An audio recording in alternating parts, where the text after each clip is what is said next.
Hey guys, welcome to On Fire Roblox Scripting, and in today's video I'm going to be showing you guys how to make a looping cutscene. And this video was brought to you by this comment, and yep, so I'm going to be showing you guys how to make a looping cutscene today.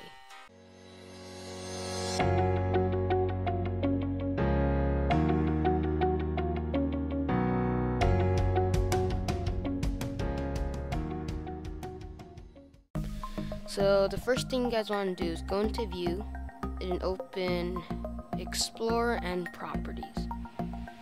And then after that, what we want to do is insert a part into the game, just like this. Now this is going to be our cutscene looping part thingy. So wherever the front of the part is where the cutscene is going to start.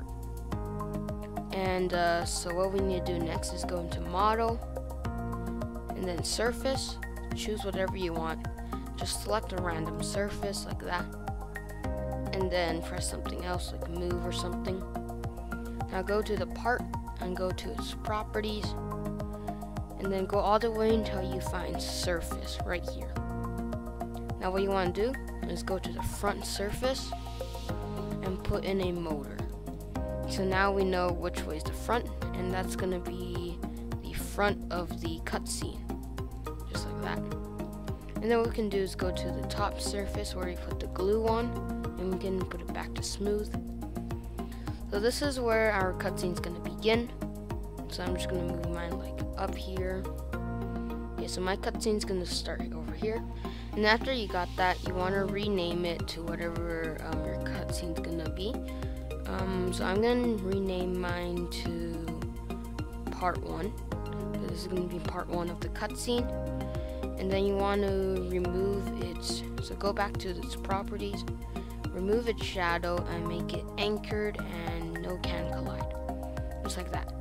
Now you can duplicate it and you can put it wherever you want. I'm going to put mine down here, like that, facing up.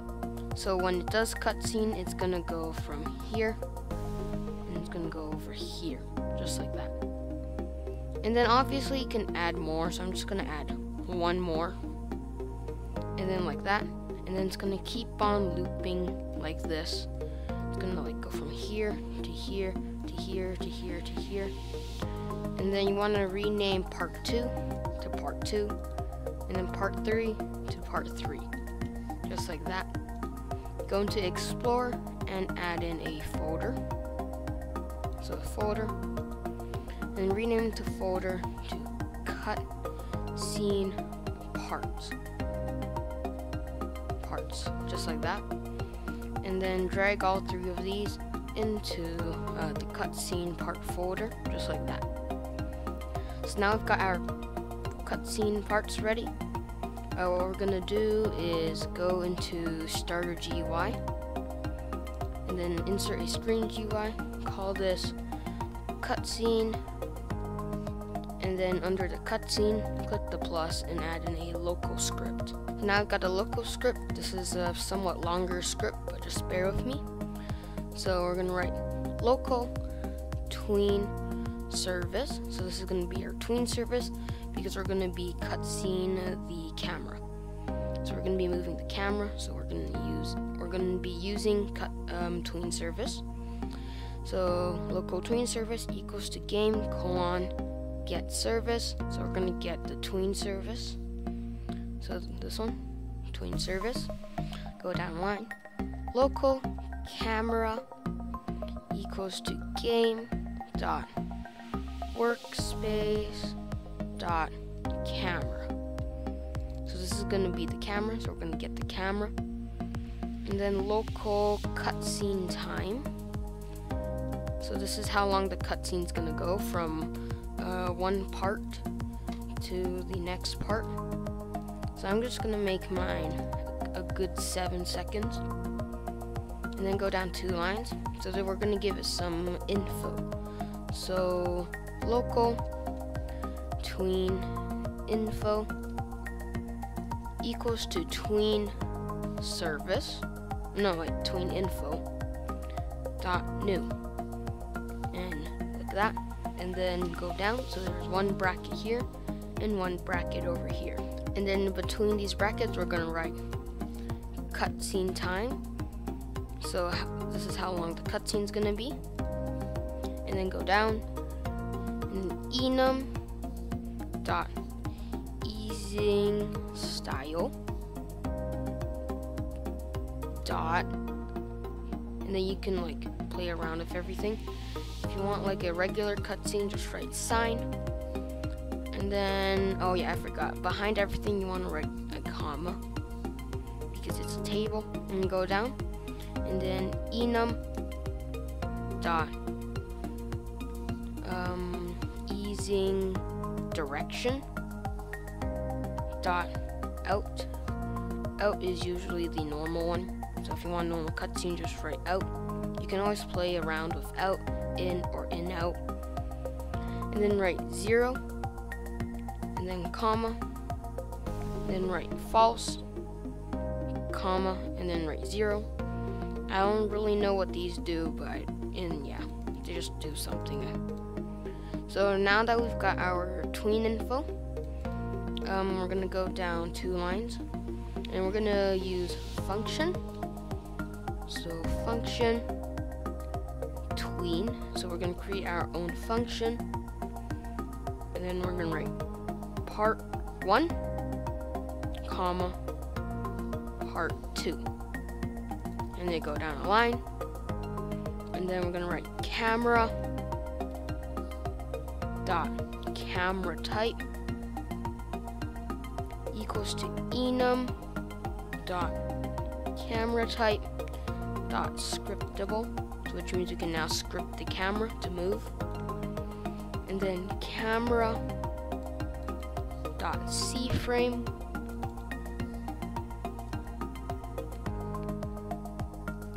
equals to part 1.CFrame. So just like that.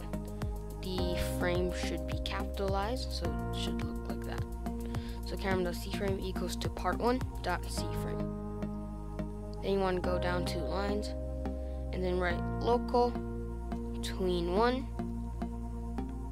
equals to TweenService create, and then it should be brackets, and write camera, comma, TweenInfo. So we're gonna move the camera according to the TweenInfo. It should be this TweenInfo. This TweenInfo should match this one. So TweenInfo, and comma, and then write these weird brackets. They're not regular brackets. And then write CFrame equals to part 2.CFrame. And then the F should be capitalized, just like that. And then go down, and then write tween play. Oh, tween1 play. So then we're gonna play the tween, and then wait the cutscene time. So we're gonna wait 7 seconds, and then we're gonna write camera.CameraType equals to Enum.CameraType.Custom. So what this means is after the cutscene's done, it'll go back to the regular camera. And then go down 2 lines, and then write tween. So we're going to be calling the function tween, and then brackets, and then we're going to write game. And this is going to be your folders. Before that, so game.Workspace. And then write your folder name. So my folder name is called cutscene parts, and then dot part 1, and then comma, and then do the exact same thing, except for make it to part 2. So what this means is when we call the tween, it's gonna go from part 1 to part 2. if we want to go from part 2 to part 3, all we have to do is change the first one to part 2 all the way to part 3, just like that. So it'll go from part 1 to part 2 to part 3. And since I've got 3, I'm going to write one more, and this one's going to go from part 3 all the way back to part 1. Now this will only loop once, so what we can do is write while true do, and then copy all of this and paste it inside the while true do, so that way the cutscene will loop forever. Okay, and then I'm gonna give my Sime a little bit of time to load in, so wait 5 seconds. So after 5 seconds, we're gonna start looping the cutscene, and then we're gonna do one last thing. We're gonna select everything, and then make the transparency to 1, just like that. And then I'm gonna put in like a part, just smack down in the middle, so you can see the cutscene in action. It's all around the part. Gonna make it no shadow and anchored, and I'm gonna press play. So I just load in, gonna give it a little bit of time, and you can see it starts cutscene from part 1 all the way to part 2 in 7 seconds, and then it's gonna cutscene all the way to part 3, and it's gonna take 7 seconds, and after that it's gonna cutscene all the way back to part 1 in 7 seconds, and then it's gonna loop. So it's gonna do this, it's gonna keep on doing this over and over again, and of course you can move your character, so there is that. But yeah, it's gonna keep on cutscene over and over again, so you can see it's gonna keep on looping. So yeah, there is that. Okay, and then the last thing we need to implement is as soon as you touch a button, it's going to go gone. Like the cutscene's gonna stop. So what you can do is make your own loading screen or like thingy main menu. If you want to know how to make a main menu, you can click somewhere up here. There will be a tutorial on how to make a main menu.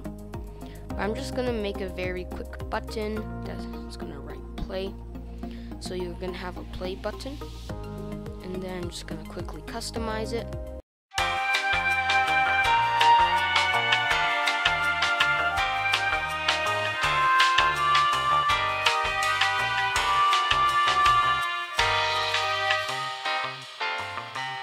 So I just got my button.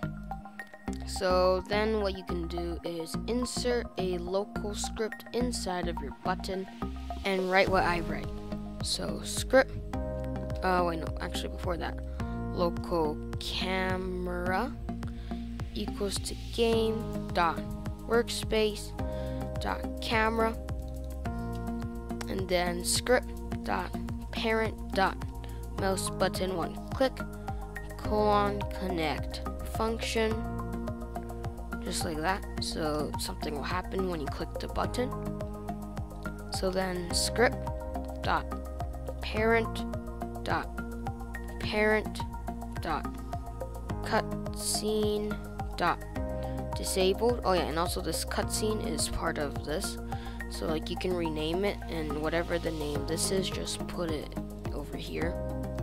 So cutscene.disabled equals to true, and then go down the line, and then script, oh no, and then camera.CameraType equals to Enum.CameraType.Custom, so the camera's going to go normal, and then script.Parent.Parent.Enabled equals to true, so this will close down the entire GUI.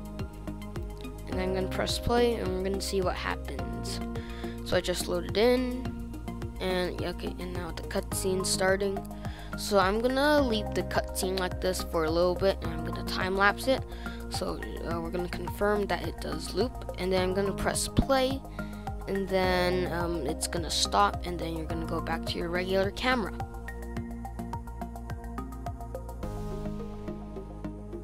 So as you can see, it does loop. Obviously you can put these cutscene parts wherever you want or where you want it to loop. So I'm gonna press play now. And as you can see, it goes back to your regular camera. For some reason the play button's still here. What's wrong? Oh, okay, right. So you need to make the true into false, just like that. So I'm gonna stop it and I'm gonna go back into the game. So just make sure that this is actually false and not true. But we also need an end. So I don't know what happened to the end, but it's supposed to be like this. So make sure that's false and there's an end in the back, and it should work. So I'm gonna press play once more. Okay, so I'm just gonna wait a little bit. Cutscene starts. I'm gonna press play, and then it goes off. It's gonna do like the last cutscene, and then boom, it's back to your own camera. I don't really know how to make it so that like it stops as soon as you press the button, but this is the best I can do.